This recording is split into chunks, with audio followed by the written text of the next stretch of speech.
Tota nació demana bon govern i només es pot governar bé, evidentment, amb un finançament just. No amb qualsevol finançament, amb un finançament just.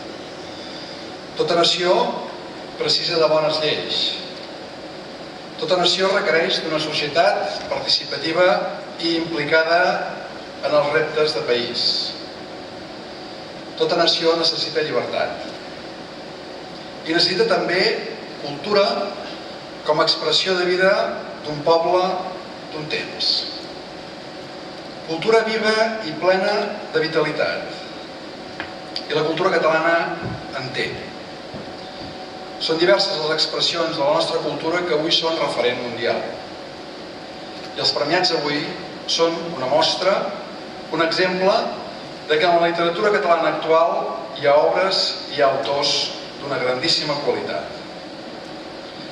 A tots els premiats els vull donar l'enhorabona per veure recompensades les hores i la passió posada en el procés de creació, per afegir precises lletres al relat comú.